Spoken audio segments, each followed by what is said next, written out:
Kalaupun jalan keluarnya itu nanti adalah gunung-gunung meletus, kemudian ada terbuka kapal di atas gunung yang terbesar sedunia itu akan menyingkap, kemudian akan meleleh, dan kemudian kita nunggu beberapa tahun untuk meletus, sehingga penguasa dunia akan kalang kabut dan habis di seberang sana. Itu juga bukan jalan keluar yang sesungguhnya saya impikan. Saya inginnya itu seluruh proses intelektual, spiritual, moral seperti ini oleh Allah diridhoi, sehingga proses Indonesia ini rakyat memiliki kecerdasan baru. Terserah, misalnya gini, kalau rakyat punya kecerdasan dan punya kepekaan tentang pemimpin yang sejati, kalau yang didaftar untuk jadi capres tidak memenuhi syarat, ya rakyat tinggal tidak milih, kan begitu. Kan begitu sebenarnya. Dan ini hanya Tuhan yang bisa menolong Anda, sebab perubahan primer tadi sudah diputuskan terjadi tidak oleh kita, melainkan oleh Tuhan. Dan ini bukan fatalisme. Bukan fatalisme. Memang tidak bisa. Mau berubah gimana, Mas? Dari mana, Mas? Uang semua yang di atas tidak mau berubah kok, Mas. Mau, Mas, orang anggota DPR keadaan berubah? Mau mereka? Tidak mau dong. Yang sekarang pada mau jadi menteri, mau jadi presiden, mau dia keadaannya berubah. Yang enak yang kayak sekarang kok.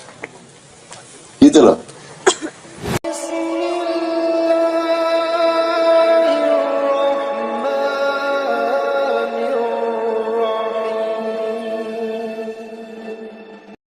Bismillahirrahmanirrahim. Assalamualaikum warahmatullahi wabarakatuh. Sebelum saya menanyakan pertanyaan saya, izinkan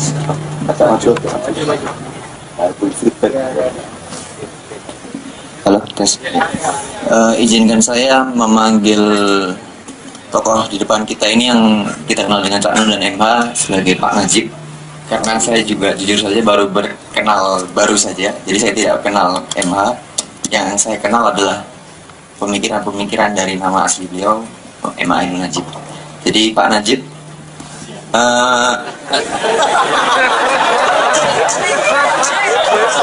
kalau MH itu kan kolumnis koran atau budayawan, karena saya belum berkenalan dengan ilmu-ilmu beliau tentang itu. Jadi saya baru berkenalan lewat Ma'iyah ini, dan saya lihat Najib lebih mewakili kapasitas beliau di majelis ini. Jadi begini Pak Najib,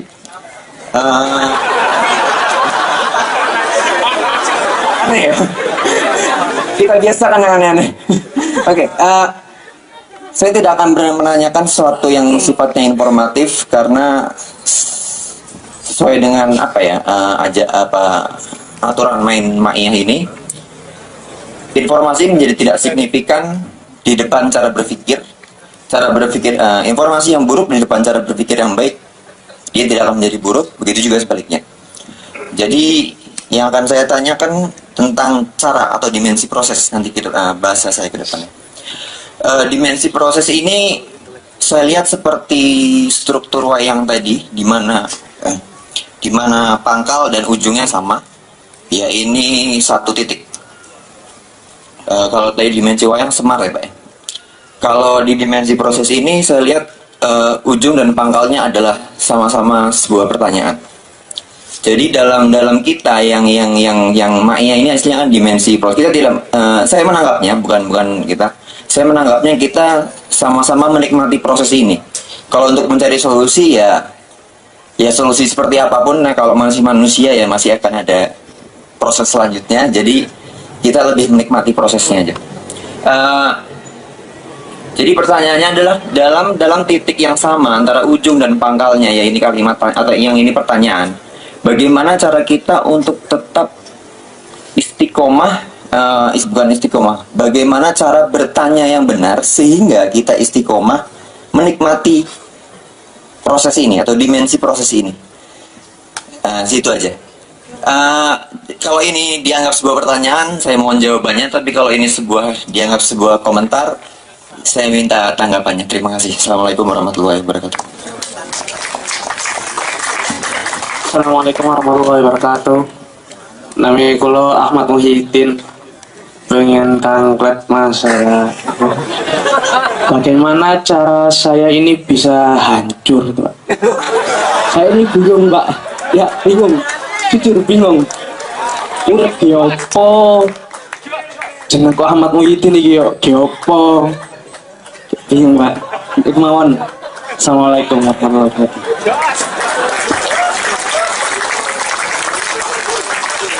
Muhyiddin sih ya mas.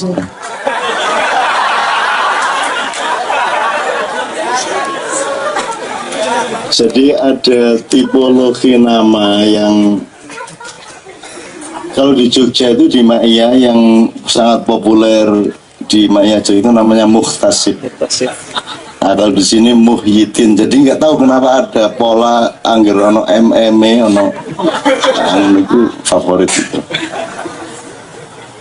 Muhyiddin itu orang yang menghidupi agama. Muhtasib itu orang yang selalu berhitung.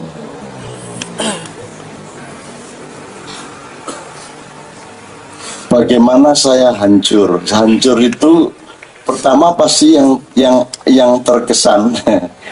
Pertama itu kan yang melintas di benak Anda itu kan kehancuran fisik dulu. Nah itu Anda lewatin, tidak, bukan kehancuran fisik. Kalaupun urusan fisik, itu selmu hari ini bukan selmu yang besok, karena dia sudah menjadi lebih matang dan lebih kuat. Jadi kalau mau dicari nasihatnya di sini, apapun saja yang Anda alami dalam hidup ini, rugi atau laba, sedih atau senang, ya, dapat duit atau tidak dapat duit, frustrasi atau gembira atau apapun saja yang Anda alami, tolong bawa satu kesadaran ketika mengalami itu, yakni seluruh yang saya alami ini, seberat apapun atau seenak apapun, harus menjadikan saya lebih kuat. Pertama, selmu, sel badanmu lebih kuat. Kedua, hatimu lebih kokoh. Ketiga, pikiranmu lebih jernih, lebih cerdas. Jadi semua itu bisa kamu manfaatkan untuk meningkatkan itu tadi. Nah kalau Anda sudah memproduksi proses yang seperti itu, Anda menjadi manusia yang semakin lama semakin akan mengerti kehancuranmu. Jadi ini masih ngomong fisik dulu ya. Tadi kita ngomong-ngomong sama anak-anak saya dari Kerawang, dari PII, dari mana-mana mengenai kesehatan. Jadi lapar itu baik, lebih baik lapar daripada kenyang. Ini tolong Anda selidiki ya. Semakin banyak Anda lapar, semakin kuat badan Anda. Tapi tidak boleh sampai ke garis kelaparan. Nah mulai hari ini membedakan lapar sama kelaparan. Kalau kelaparan itu Anda sudah mulai tidak sehat, tidak benar, dan Anda harus wajib makan di situ. Tapi kalau lapar itu kan rasa lapar yang belum mengganggu. Jadi lapar itu lebih baik daripada kenyang.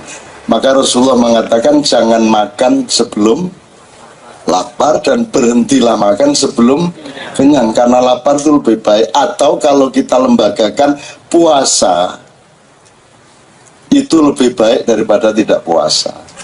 Tapi harus buka maghrib. Jangan nggak buka. Ojo mbagusi aku jam 12 bengi rek. Nggak usah gitu.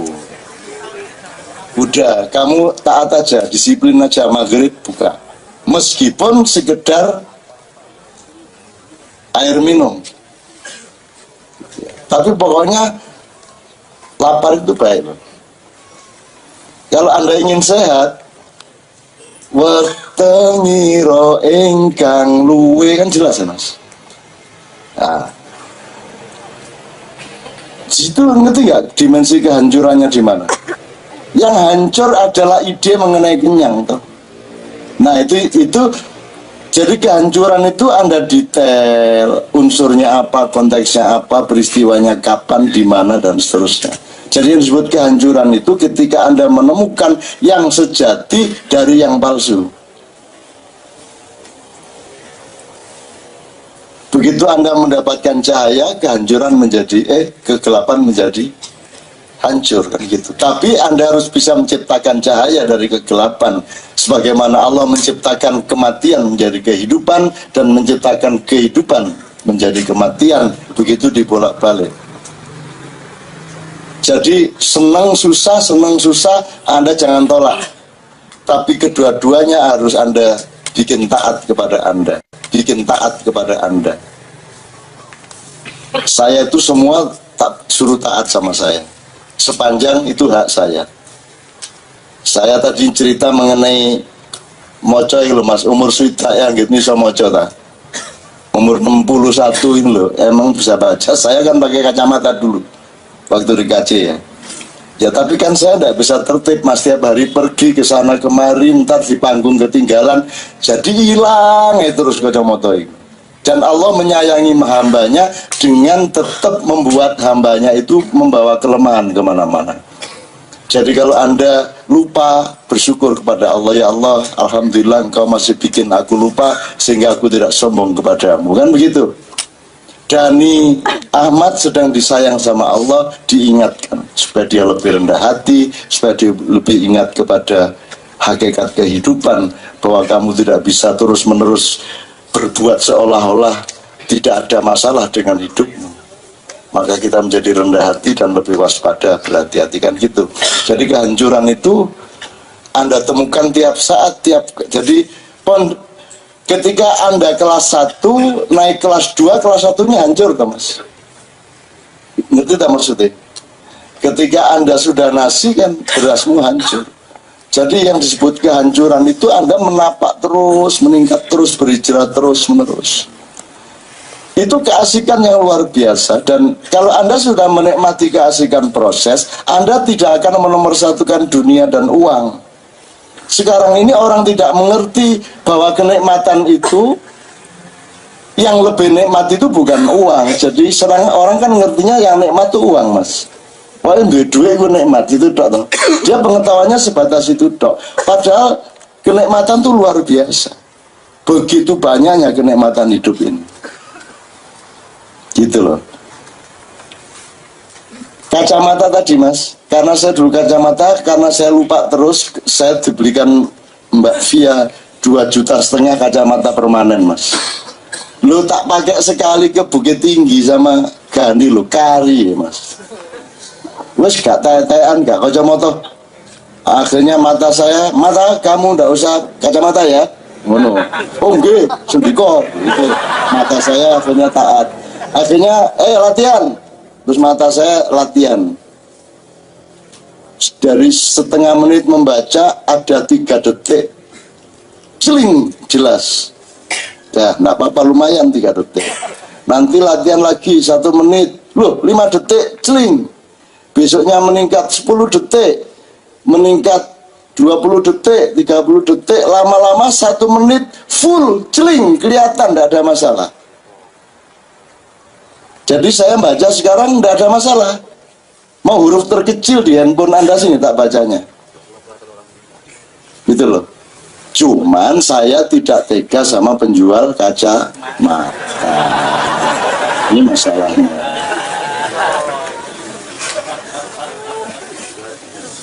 Jadi saya berusaha orang butuh kacamata tak beliin, karena saya tidak sedang mengurangi aksesnya penjual kacamata. Tapi saya sendiri tidak pakai kacamata. Gitu loh. Sekarang bangun tidur masih gini-gini tetap nggak pakai saya. Kalau dulu-dulu saya masih kompromi dikit pakai kacamata. Kalau pas capek itu enggak, sekarang enggak pakai. Enggak. Mata harus taat. Mata itu anggotamu, kamu ketuanya. Gitu loh, kamu pemimpinnya. Mata harus taat gitu loh. Dan sampai batas tertentu bisa loh mas dia mas. Tapi ojo terus rai elek, ayo ganteng ya gak bisa ya. Ya gak bisa wajahnya merongos kayak ngono ya gak bisa. Gak bisa kalau itu. Jadi ada batasnya semua itu kan gitu mas. Semua disuruh taat. Jadi semua yang harus taat sama Anda harus bikin taat. Uang harus taat sama Anda. Apa saja harus taat sama Anda sepanjang itu berada dalam lingkup hak Anda. Anda harus mengqualify mereka, jangan Anda diqualify oleh uang. Kan ni'mal maula wa ni'man nasir, ya toh? Hasbunallah wa ni'mal wakil, ni'mal maula wa ni'man nasir. Kata ni'mal ini yang tidak pernah difikirkan orang. Jadi sekarang Anda sudah memiliki itu, dengan untuk tradisi Anda sehari, Anda rasakan kenikmatannya menjadi orang yang berhijrah terus menerus. Berhijrah itu berubah, transformasi, lahir kembali terus menerus. Hidup itu hanya hijrah.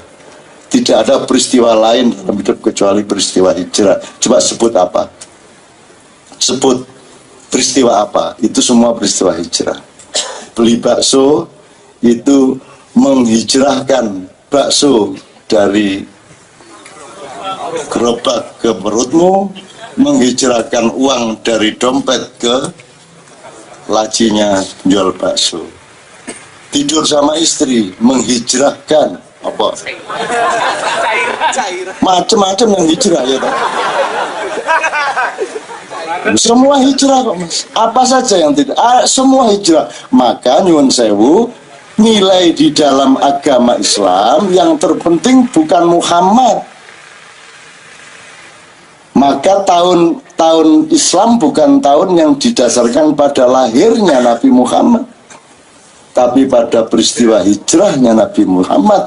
Karena yang terpenting bukan Muhammadnya, tetapi nilainya. Karena Muhammad itu hanya bayangan-bayangan sesaat yang oleh Tuhan disuruh turun hanya 63 tahun.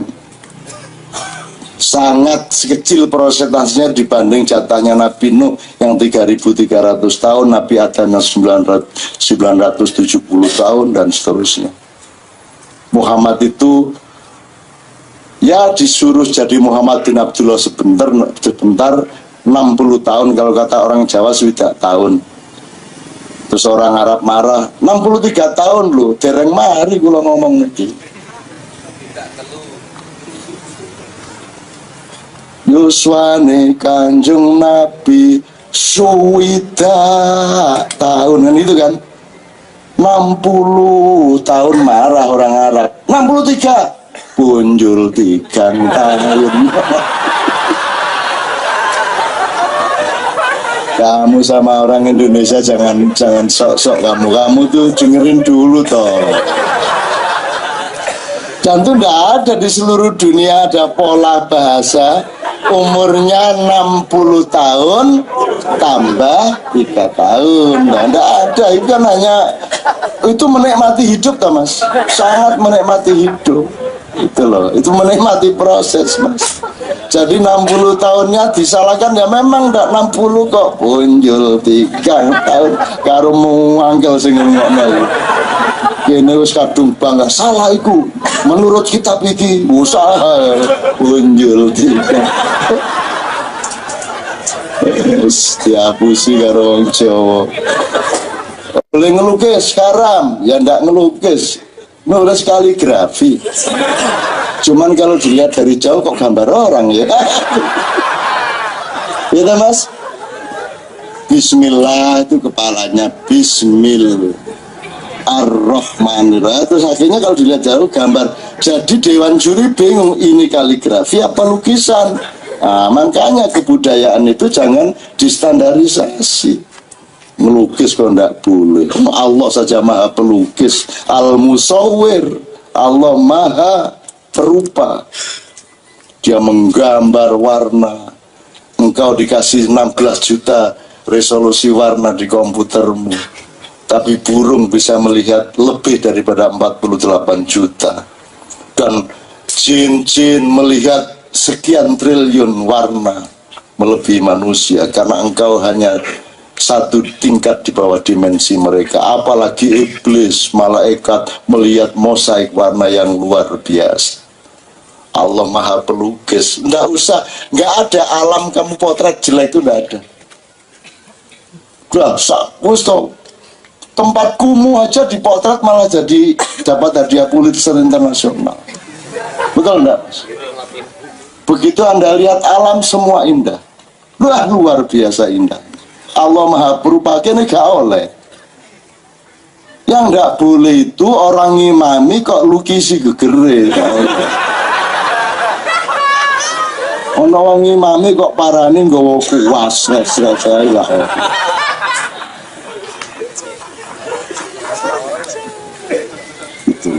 Ya memang ada konteks-konteks ruang dan waktu di mana melukis itu tidak baik. Kan bisa tuh Mas. Ada saat di mana main gitar itu tidak baik. Bojomu nglairno, aduh, terus kan, ya apa kan bilang? Bojomu ngeden, terus kan, summertime. Bukan gitar ndak boleh, ya.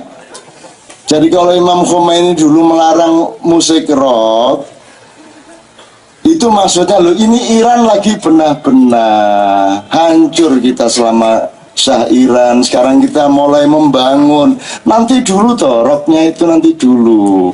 Lagunya yang kira-kira sesuai dengan etos kerja kita. Bukan tidak boleh musik rock, saatnya tidak tepat, waktunya tidak tepat, konteksnya tidak pas, estetikanya juga tidak harmonis. Kan begitu. Ono wong loro untu terbangan.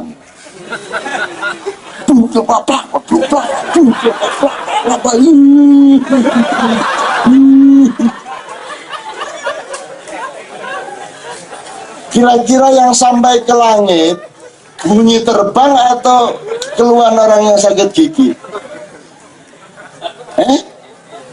Yang sampai ke ke salon di langit sana adalah orang yang sakit gigi. Karena penderitaan itu tidak ada halangan untuk sampai ke Allah.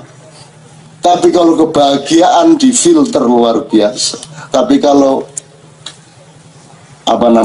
penderitaan itu langsung sampai, maka Anda lebih baik menderita. Musuh aku tak wolak walik martabak, tak banting, tak jembeng, gitu loh.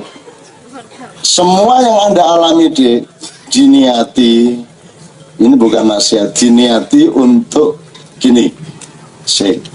Saya ngomong tentang saya dulu. Saya berdiri di sini, ini syarat utamanya adalah jangan sampai kehadiran saya, apa lewat koran, lewat buku, lewat TV, lewat langsung gini, jangan sampai menjadi halangan hubunganmu sama Tuhan. Itu nomor satu. Jadi berpedoman MH gak KTN. Sementing harus Gusti Allah beres ngono ya. Anda harus gitu. Saya tokoh atau tidak tokoh itu nomor 10, nomor 12. Tidak penting. Yang penting kamu sama Allah beres. Dan jangan ada siapapun yang menghalangi hubunganmu sama Allah.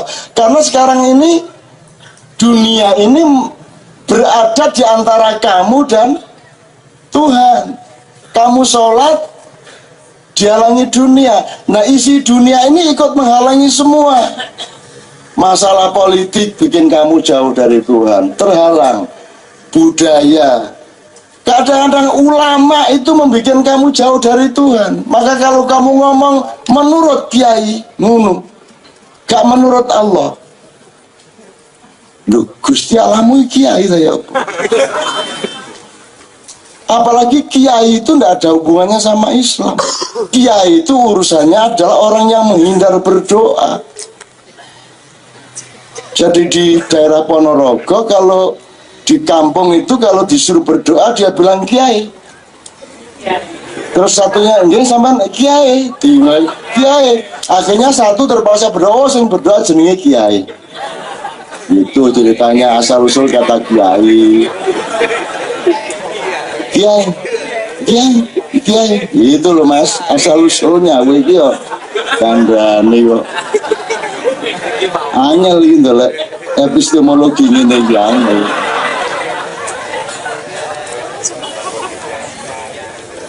lahirnya Solo Jogja itu karena begitu peristiwa begitu. Jadi kalau Jogja itu kan seneng wedangan Mas Gito dan harus ada joknya. Jadi kalau ada tamu dikasih teh terus jok ya, maksudnya dikasih jok lagi, jok ya. Akhirnya tamunya yang dari Belanda bilang, oh ini kota Jogja. Oh, aslinya. Terus ketika dia Solo bingung, kok nggak ada jok? Loh,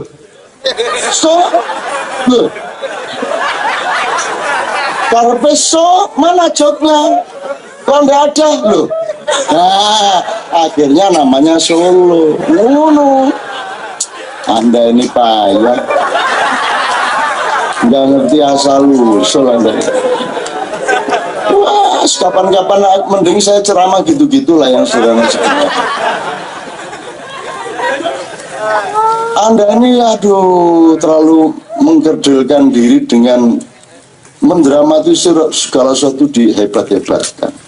Saya itu mempelajari gimana dulu Nabi Yusuf sama Zulaikha, tak pelajari detail, tak lihat di kapalnya Nabi Nuh itu ada apa saja, hewannya apa saja, itu tak pelajari Mas. Bagaimana ada tikus, ada babi, ada gajah, itu ada hubungan kerjanya dulu, gitu loh. Kan kapalnya terbatas, semua hewan harus dimuat, lagi perempuan. Tapi kan tidak boleh ada yang beranak. Kalau beranak kan tenggelam kapal itu nanti. Maka harus ada sistem dan aturan untuk mengontrol jangan sampai ada binatang yang kawin. Maka harus ada kotak-kotak, kamar-kamar yang terorganisir beribu-ribu dan kapalnya harus sangat besar. Tapi akhirnya Nabi Nuh dikasih tahu sama iblis, Kanjeng Nabi, sampean masih ngatur kayak ngene sih, brosot iku kewan-kewan iku. Mending iku alat kelamin iku sampean kelompokno ndek gudang dewe. Akhirnya dikumpulin. Semua alat kelaminnya sebelum masuk kapal dicopot, kumpulkan, Begitu mendarat di daerah Turki sana, kan asalnya dari Purworejo, terus mendaratnya di Turki. Sama aja bingung ngomongnya, muring-muring. Begitu mendarat, nggak dipikir oleh Nabi Nuh bahwa nanti landingnya pesawat itu kan yang paling bahaya dibanding take off maupun di atas. Kan yang pesawat yang paling bahaya kan. Jadi yang harus paling direncanakan itu bukan berangkatnya dan perjalanannya, tapi bagaimana mengakhiri perjalanan. Bolanya Jawa Timur ono istilah kalau gendeng gak bisa mengakhiri, gendeng gak bisa mungkasi. Jadi begitu kapal mendarat Mas, tidak dipikir bagaimana administrasi pengambilan kembali alat-alat kelamin. Akhirnya royoan Mas, yang larinya paling cepat dapat paling gede. Udah Mas, jaran Melayu oleh gede dewe, lainnya masih antri, dia udah dapat lari keluar. Pas di pintu gerbang berpapasan sama sapi. Wah gede ini, ya Allah gede banget. Nah sejak itu dia menggeleng-gelengkan kepalanya, sehingga sampai sekarang sapi kalau jalan selalu geleng-geleng. Nah itu karena dia selalu ingat ya Allah gede ini.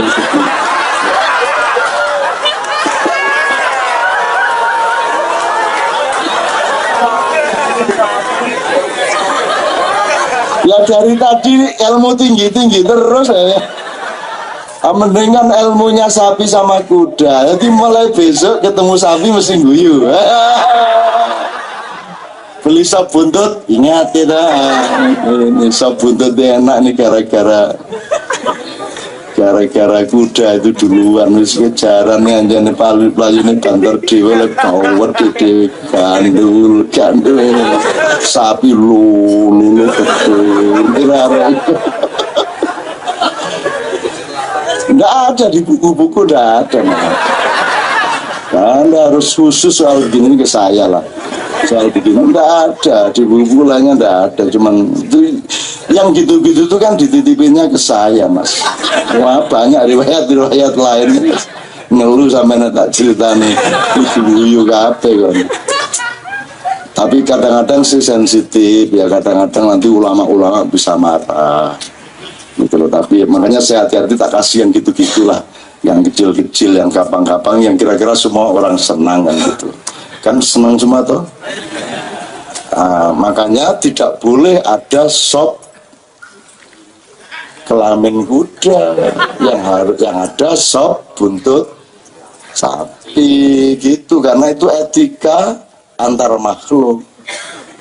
Wong dulu yang kalah duluan ngambil itu sapi, maka sekarang sapi yang dimuliakan dengan dijadikan sop itu tadi.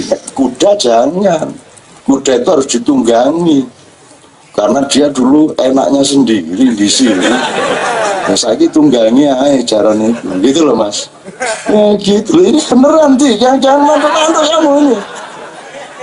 Karena hak orang itu berdasarkan riwayatnya. Kenapa Israel mencabut nyawamu? Karena dia dulu yang disuruh Tuhan bikin kamu. Dia punya hak. Dia yang setengah mati ngambil tanah liat di Tangerang tadi kok.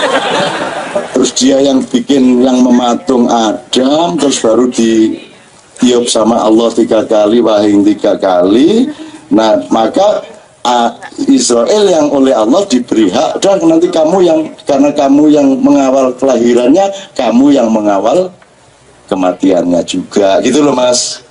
Itu jadi cukup ya Dek ya, beres ya Dek ya, cukup ya Dek ya, beres ya Dek ya, gitu. Jadi nanti melamar cewek ditanya sama tuh, pekerjaanmu apa? Penghancuran diri.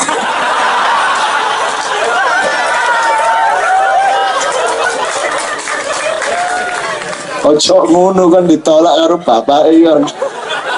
Pokoknya kalau ngelamar cewek jangan ngomong filsafat, jangan ngomong kayak saya dulu itu, aduh dadi mau ditembak, mau diapain lah, ya apa seniman yang ngelamar nganggo apa Mas. Aku masa ngelamar nganggo puisi terus kon ngono pisan. Apa andalanmu? Anu anak saya ini anu Pak, terbiasa melakukan penghancuran diri. Morotuamu mendelik, morotuamu maksudmu penghancuran diri? Ngomong hancur menang.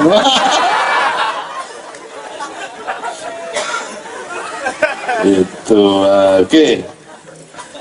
Ada yang belum terjawab? Pak Najib. Ya oke. Oh Pak Najib, ya dia itu respon bagus dan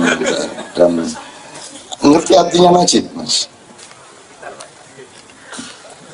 Ngerti artinya Najib ya Mas ya. Nah.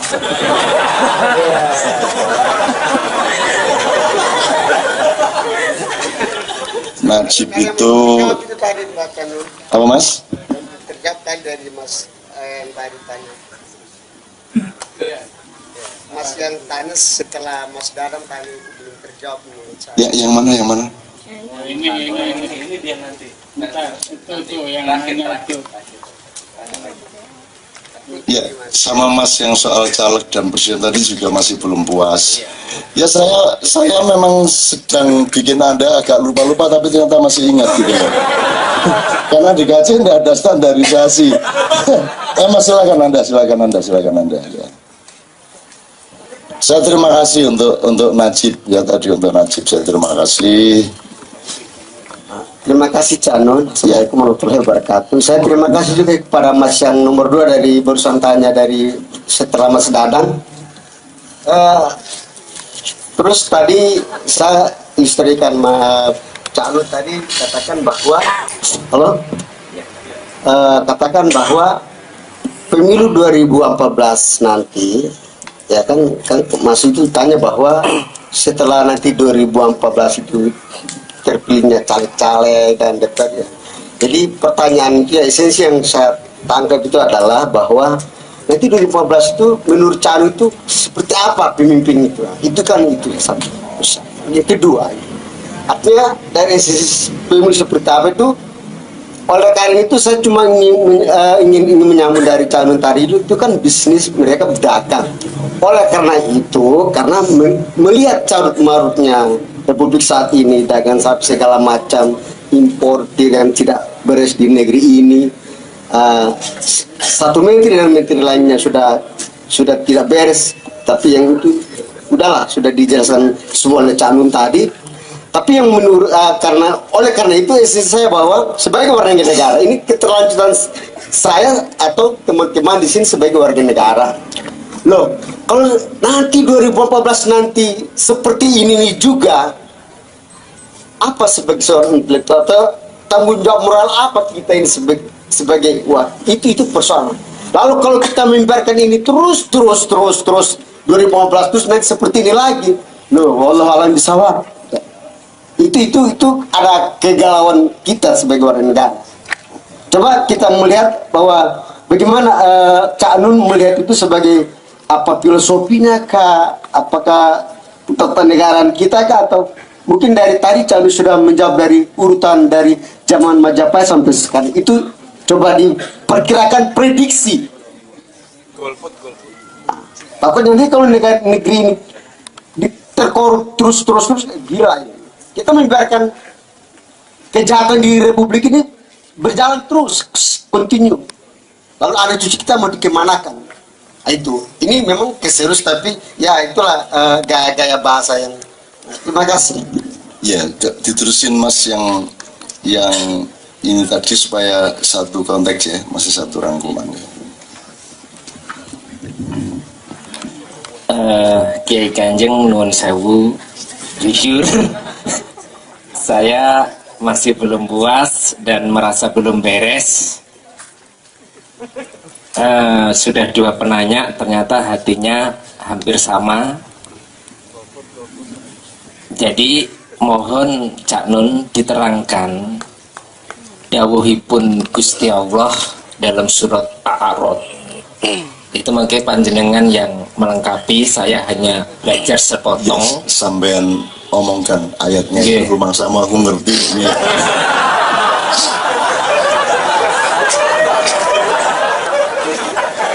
Itu Gusti Allah tidak akan merubah nasib suatu kaum kecuali mereka atau umatnya itu sendiri yang merubahnya.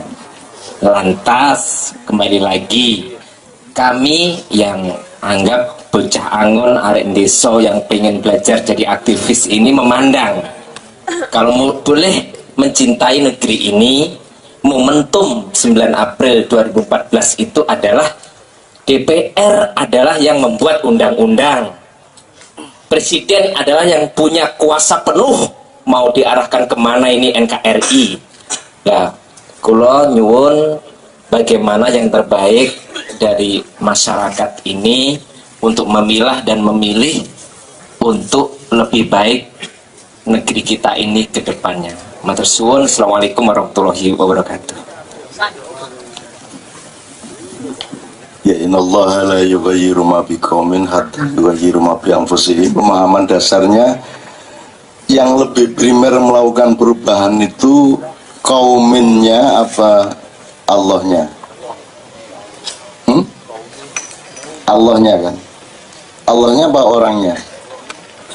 Ini Tuhan bilang saya nggak akan merubah kamu loh sebelum kamu merubah diri kamu sendiri. Itu kira-kira nanti kapasitas yang lebih primer pada perubahan yang terjadi itu datang dari Tuhan apa dari orangnya? Nah, ini tolong didiskusikan. Karena belum pernah diomongkan ini. Perubahan yang kamu lakukan adalah menyiapkan tanah untuk ditanami padi, kamu singkal, kamu garu, kamu banyoni, terus ditanduri. Nandurnya itu kalau orang Jawa harus diurai rambutnya perempuan, karena perempuan itu rambutnya lambang kesuburan, kalau laki-laki itu lambang api. Jadi kalau laki-laki jangan gondrong seperti saya, kecuali bisa merubah apimu menjadi kesuburan sosial. Itu kalau Jawa. Tapi Anda tidak harus pakai standar itu. Tapi yang perubahan yang Anda lakukan adalah menyiapkan tanah dan seterusnya tadi, menanam padi, Kemudian puncak perubahan itu adalah padi berbuah dan kamu panen. Sekarang saya tanya sama Anda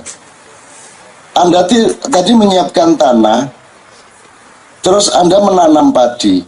Peristiwa yang lebih besar itu menanam padi atau tumbuhnya padi? Yang lebih besar mana, yang lebih primer? Nah, jadi yang lebih primer ini yang Anda lakukan itu yang dilakukan Tuhan. Yang dilakukan Tuhan. Panen itu hasil karyamu apa hasil karya Tuhan?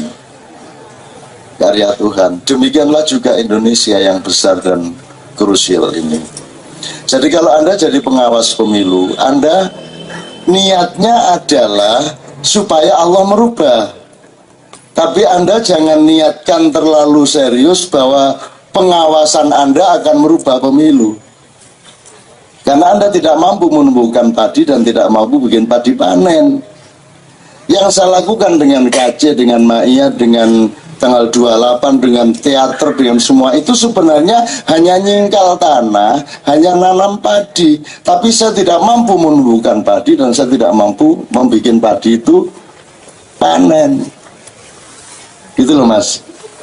Nah, dengan begini sekarang masalahnya Sukosrono sama Sumantri tidak bisa kalau tanpa Punokawan.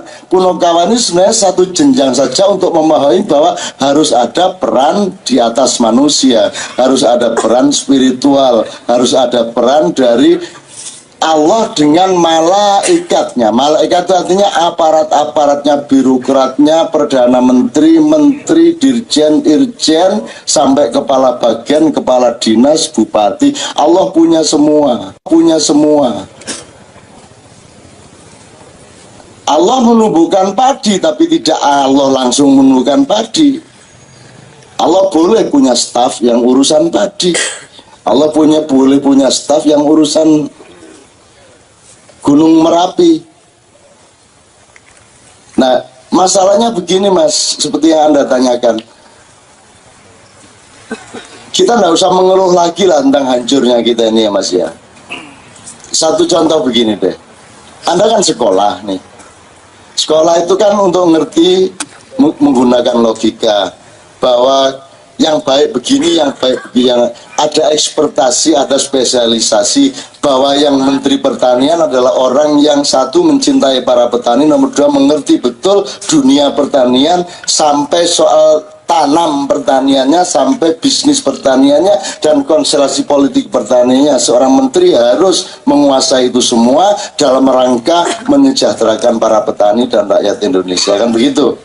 Nah, di setiap departemen kan ada ekspektasinya masing-masing. Sekarang saya tanya sama Anda, apakah pernah ada kabinet yang disusun berdasarkan ekspektasi? Ya. Jadi ada gunanya nggak sekolah? Ada gunanya nggak pendidikan? Sementara setiap orang setengah mati membawa anaknya dengan bayaran berapapun untuk bersekolah. Tapi kan buktinya tidak ada gunanya sebenarnya. Kita tidak ada masalah. Siapapun menjadi menteri, siapapun menjadi gubernur, siapapun menjadi presiden, nomor satu harus tidak masalah, harus ikhlas, tidak ada masalah. Cuman kan kita punya nalar. Loh, kalau orang itu menjadi menteri X, lah terus orang-orang yang benar-benar belajar dan terbukti mencintai urusan itu kok tidak jadi menteri? Terus bagaimana dong cara kita mengikhlasi itu? Apakah keikhlasan di situ itu wajib? Ataukah malah makruh ikhlas itu? Yang mana? Nah kalau dilihat kan hampir semua lini seperti itu. Emang nggak ada orang sehingga dia yang jadi presiden? Sedangkan syarat-syaratnya paling tidak memenuhi. Jadi produser dari birokrasi dan kekuasaan pemerintahan kita ini ibarat warung yang selalu menyuguhkan makanan beracun kepada Anda. Dan sekarang Anda bertanya kepada saya, Cak, kira-kira makanan beracun jenis apa yang akan disuguhkan tahun 2014? Kan gitu Anda.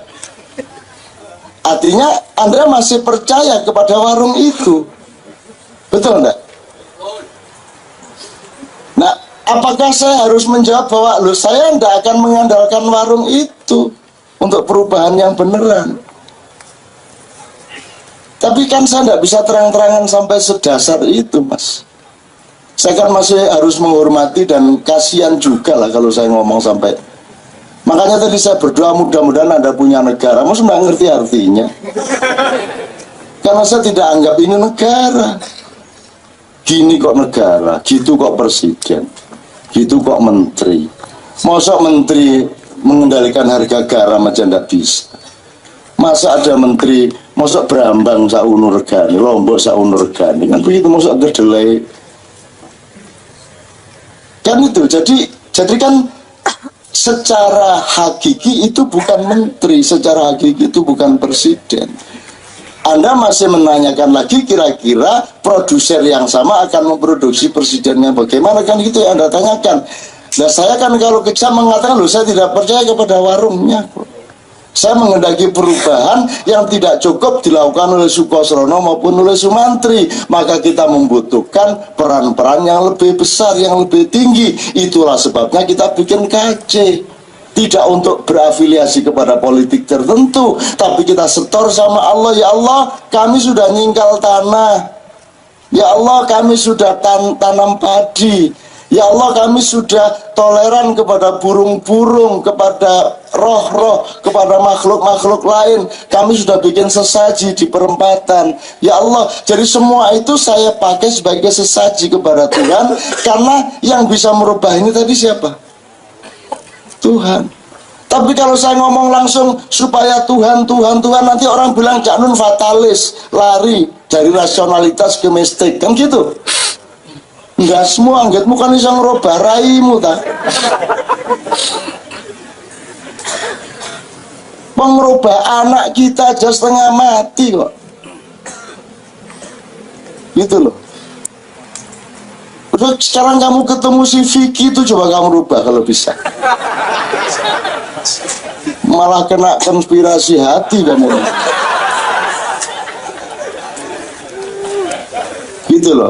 Lah kok se-Indonesia. Maka yang saya lakukan adalah memperjelas momentum di mana saya akan nanting. Ya Allah, gimana ini? Sebab solusi-solusi yang ada dalam sejarah, Mas, ini yang saya agak cemaskan.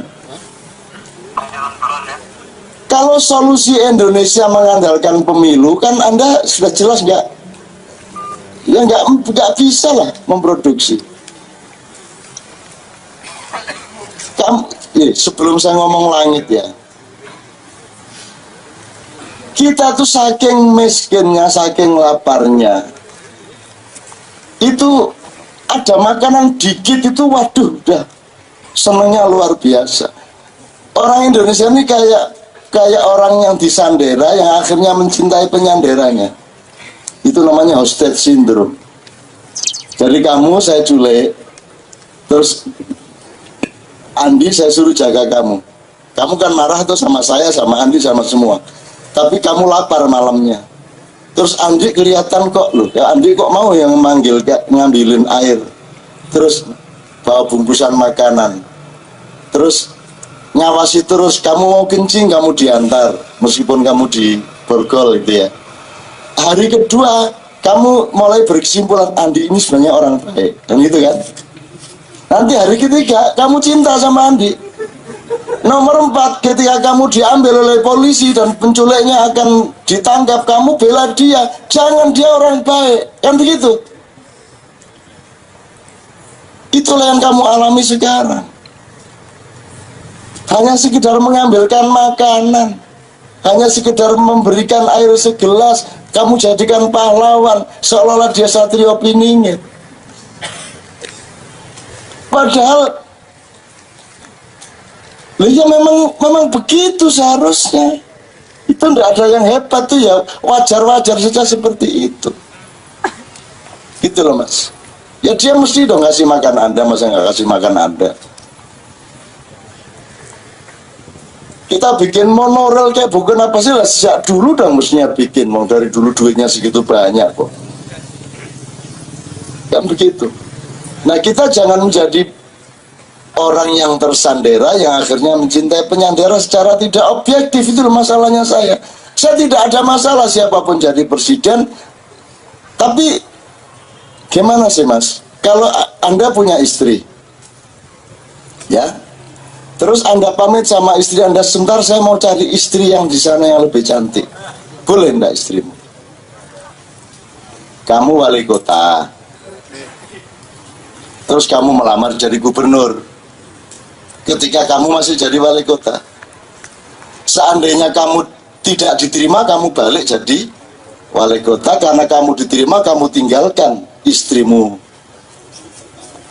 yang pertama, kamu hidup sama istrimu yang kedua. Itu tuh kalau secara logika gimana itu Mas? Boleh enggak itu Mas? Boleh enggak itu gitu itu? Tapi undang-undang kita membolehkan. Kalau gagal di Jakarta, dia tetap kembali jadi wali kota tuh? Atau bagaimana aturannya? Atau setidaknya loh, kamu kan ceraikan saya dulu baru cari istri yang lain. Enggak, ini istrinya malah seneng loh yang ditinggal ini, malah bangga loh suaminya dapat istri baru. Ini Sukosrono.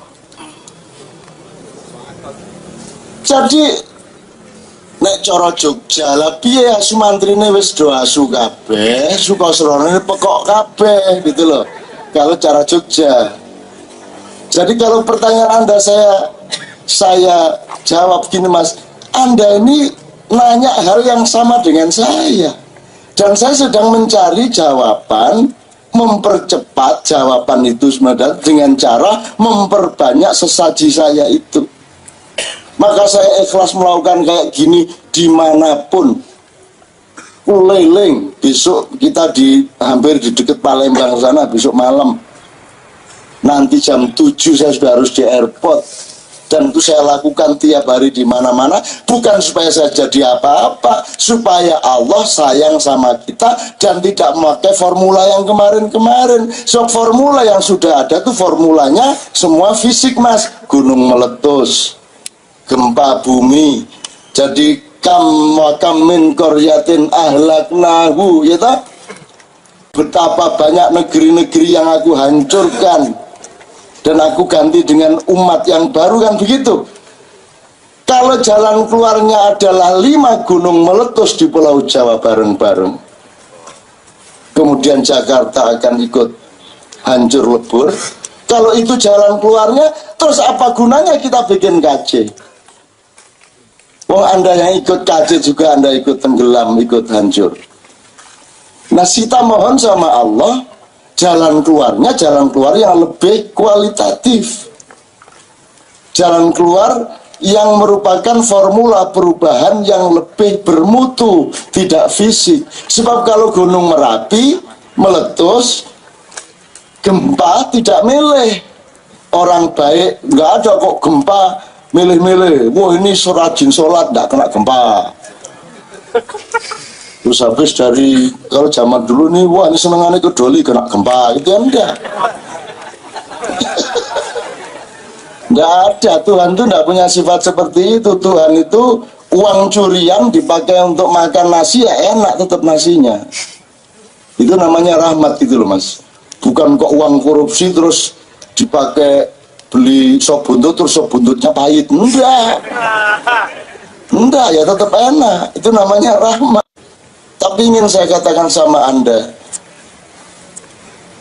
kalaupun jalan keluarnya itu nanti adalah gunung-gunung meletus, kemudian ada terbuka kapal di atas gunung yang terbesar sedunia itu akan menyingkap, kemudian akan meleleh, dan kemudian kita nunggu beberapa tahun untuk meletus, sehingga penguasa dunia akan kalang kabut dan habis di seberang sana.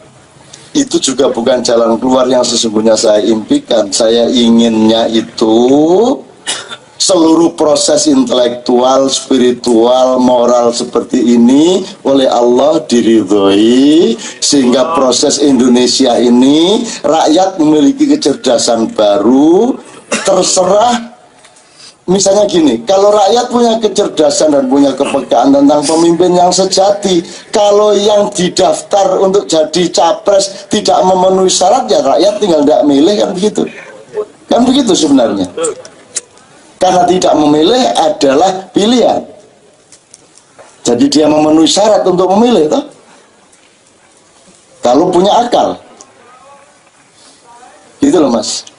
Nah, saya kan dari dulu berdoa, ya Allah mbak ikut pemilu 2014. Lho karepmu piye nun? Nggih bukan kok sampean terus teko nang TPS nggih mboten ngono. Ya ndak, masa Tuhan datang ke TPS dikawal Jibril, dikawal ya ndak. Tapi Tuhan kalau ikut pemilu itu berarti Tuhan menyebarkan hidayah ke Republik Indonesia, ke seluruh rakyatnya, sehingga rakyat memiliki kecerdasan baru, kepekaan baru, kekuatan baru, sehingga ketika dia memilih dia punya ketegasan dan kejernihan. Kalau tidak memenuhi syarat dia tidak pilih, kalau memenuhi syarat dia coba pilih. Kalau itu terjadi kan masih agak lumayan daripada Gunung Berapi 5 sekaligus meletus di Pulau Jawa dan sekitarnya, daripada yang sifatnya fisik-fisik itu loh, Mas. Nah, saya tidak bisa memprediksi, Mas. Yang bisa saya lakukan adalah tadi nyingkal tanah, menanam padi, mencabuti rumput-rumput liar, kemudian kasih persembahan-persembahan rohaniah kepada Tuhan. Mudah-mudahan innallaha yughayyiru ma biqaumin. Sesungguhnya Allah akan merubah suatu kaum sesudah kaum itu merubah dirinya sendiri. Kita ini kan dalam rangka merubah gitu loh, Mas. Jadi nomor 1 Anda datang sini untuk merubah hidupmu dan keluargamu. Nomor 2 merubah masyarakat dan bangsamu seluruhnya. Dan ini hanya Tuhan yang bisa menolong Anda, sebab perubahan primer tadi sudah diputuskan terjadi tidak oleh kita melainkan oleh Tuhan. Dan ini bukan fatalisme. Bukan fatalisme. Memang tidak bisa. Mau merubah gimana, Mas? Dari mana, Mas? Wong semua yang di atas tidak mau berubah kok, Mas. Mau, Mas, orang anggota DPR keadaan berubah? Mau mereka? Tidak mau dong. Yang sekarang pada mau jadi menteri, mau jadi presiden, mau dia keadaannya berubah. Yang enak yang kayak sekarang kok. Gitu loh. Saya mau ngomong per calon presiden sebenarnya berdasarkan penelitian dan pengetahuan saya, tapi tidak baiklah saya omongkan sekarang, kapan-kapan lah. Tapi pokoknya mudah-mudahan kalaupun itu tidak terjadi, ya gempa tidak terjadi, gunung meletus tidak terjadi, hidayah juga tidak terjadi. Mudah-mudahan masih ada opsi ketiga, yaitu Tuhan menjebak kita.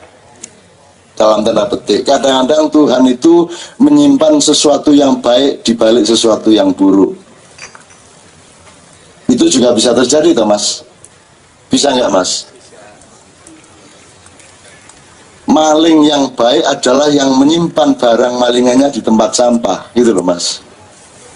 Orang tidak ada yang berpikir bahwa emas itu ada di tumpukan sampah, dan Tuhan tuh sering menyimpan kemuliaan-kemuliaan di balik kenyataan yang semua orang menganggap itu kehinaan. Sama dengan Allah menyimpan Ashabul Kahfi 309 tahun hanya dikawal oleh kaki anjing yang berjuntai di mulut gua itu, sehingga sekian generasi umat manusia menyimpulkan itu gua itu sarang anjing, sehingga tidak seorang pun punya ide untuk masuk gua itu, karena di dalam gua itu ada orang-orang yang sedang ditidurkan Tuhan. Mudah-mudahan Anda kalau tidak berhasil semua, Anda dimasukin gua oleh Allah, tidur 309 tahun. Begitu keluar bingung dewe lu, apa itu, uangnya udah tidak laku, bahasanya udah tidak sama, tilang akhirnya jadi bedes kabeh. Gitu ya, Mas ya. Mudah-mudahan ini kita berharap bersama-sama, dan Anda sudah melakukan kok. Semua yang ada di hati Anda itu ke langit, Mas. Dan nggak mungkin lah orang baik-baik di Indonesia, rakyat yang sebenarnya dahsyat ini sama Tuhan disia-siakan, ya nggak mungkin lah. Insya Allah akan ada perubahan. Cuman saya tidak berani ngomong perubahan itu bentuknya kayak apa, karena itu tidak boleh, Mas. Kalau Anda misalnya dikasih tahu dikit sama Tuhan, apa sama stafnya Tuhan, gini-gini, kalau kamu buka, Tuhan merasa di ndas-ndasi bahasa Jawanya, merasa di apa namanya, merasa di ndas-ndasi itu dapat dilangkain, merasa dilangkain, nanti dirubah sama dia. Tadi saya ngomong kalau Anda ikhlas tidak sampai 5 menit hujannya itu aja saya takut sebenarnya kok. Terus nek staf hujan ngomong ini apa 5 menit nek kata 15 menit kata apa kok kan aku gimana. Tapi saya nekat, saya ngomong ya, karena saya tahu cintanya kepada Anda lebih besar dari kekecewaannya kepada kata-kata saya. Loh, ada perhitungan gitu loh Mas, jangan dipikir nggak ada loh. Emang berani ngomong gitu? Yang terjadi tadi itu pokoknya kalau Anda ikhlas gak sampai ngomong sebentar sekali kok ya tak? Nggak hujan. Sebenarnya diam-diam yang dalam hati saya gini ngomongnya, saya sudah terlanjur ngomong 5 menit loh, jangan sampai Anda loh. Jangan permalukan saya loh. Itu saya gede-gede Andi. Gitu Mas, Anda dalam kehidupan sehari-hari boleh asalkan sopan kepada Allah, ngomong gitu, ya Allah saya sudah terlanjur janjiin istri saya mau tak beliin motor ya. Saya sudah terlanjur saking cintanya saya sudah terlanjur ngomong tapi nggak punya duit, ya Allah jangan permalukan saya dong di depan istri saya. Kan kalau aku malu kamu kan ikut juga malu ya gitu. Nah, ngomong-ngomong Mas, nanti rezeki datang. Ini beneran Mas, beneran Mas. Mas saya ini tidak ngomong, nggak ngomong ideologi, nggak ngomong kelompok A, kelompok B, bener salah, enggak. Saya cuma mendorong Anda untuk menyatu dengan hakikat hidup yang sebenarnya, dan Anda jangan segan-segan untuk bermesraan gitu loh. Yang mesraan gitu loh. Yang mesra. Tuhan tuh nggak kuliah bahasa Arab terus Anda harus ngomong bahasa Arab, ya enggak, kecuali pas sholat harus bahasa Arab, dan itu dasarnya cinta. Kalau kamu cinta sama saya, taat sama saya. Oh nggih Tuhan, saya cinta, saya taat, saya berbahasa Arab meskipun tidak tahu artinya, tapi yang penting kan bahasa Arab. Kan tidak ada syaratnya harus berbahasa Arab dan harus tahu artinya, enggak toh? Enggak ada loh syaratnya. Pokoknya bahasa Arab itu karena cinta kok Mas. Cinta itu kan enggak apa toh? Suaminya suka sop buntut, istri jadi ikut menikmati sop buntut. Istrinya suka asinan, suami juga belajar menikmati asin. Itu soal cinta. Jadi Anda sholat bahasa Arab itu orang Islam ya, nggak usah terus bahasa Indonesia atau bahasa Jawa. Itu soal cinta kok, bukan soal paksaan kok. Apa sih beratnya cuman 1 menit? Nanti bahasa Indonesia juga ketawa sendiri kamu. Saya punya teman kok. Ya Allah, kula niki mumpun umur sudah 3 tahun. Dereng natu sembahyang ngajeng cara Arab, ilat kula mboten saged kula nggih cara Jawi nggih, gitu kan. Terus dia dengar suara, terkesan ada suara. Ya wis kono ora apa-apa le, gitu dari langit. Terus dia bilang, Gusti Kang Moho Agung. Kados umpami kayak wayang. Semoga bahasa Indonesia nggih, bahasa Indonesia. Dengan nama Allah yang Maha Pengasih lagi Penyayang. Kayak Rendra. Enggak sih, akhirnya belajar bahasa Arab dia Mas. Ada itu teman saya begitu benar-benar ada di Jakarta kok, dia benar-benar pakai bahasa Jawa. Awalnya tuh ketawa sendiri kayak dalang aku sih. Harus bahasa Arab gak apa-apa. Kan mending bahasa Arab malah tidak jelas artinya ya toh. Malah jadi khusyuk gitu loh Mas. Karena kalau Anda khusyuk itu berarti Anda tidak sempat memikirkan artinya, karena Anda fokus sama Allah kan gitu. Gitu. Jadi itu soal cinta gitu Mas ya. Jadi bedakan, agama itu puncaknya soal cinta sama Allah gitu loh. Seperti nyun sewu ini saya jangkepi, seperti saya tadi mengatakan Hajar Aswad itu bukan karena kamu seneng nyium batu. Coba ya siapa, Andre ini, mana Andre? Andre ini kan sering pergi kemana-mana, dan kalau kemana-mana kamu lihat tasnya, di tasnya tuh ada celana dalam istrinya dan jipele yang belum dicuci gitu ya. Nanti kalau sudah dijember tilang bengi-bengi ini deh. Gitu. Apakah dia suka celana dalam? Apakah dia mendewakan celana dalam? Apakah dia senang sama baunya? Enggak. Dia cinta sama istrinya. Asal itu ekspresi dan wakil dari istrinya, sebusuk apapun saya cium. Betul enggak? Jadi kalau cinta sama Allah disuruh bahasa Arab, aku tak bahasa Arab. Ngono loh Mas. Jadi Anda pahami dong. Namanya juga kenduri cinta, Rek. Ini kenduri cinta. Dan cinta tidak bisa dicapai sebelum Anda membangun syariatnya. Kan gitu kan? Syariatnya, pilarnya dibangun dulu, temboknya dijelasin dulu, jendela pintunya dipastikan dulu, baru Anda bisa menerapkan cinta di situ. Beben sama Mbak Ina kan harus bangun rumah dulu, apa langsung bercinta kalau omae. Lak tonggo-tonggone ndelok kabeh lah. Harus ya harus dibangun dulu syariatnya gitu kan.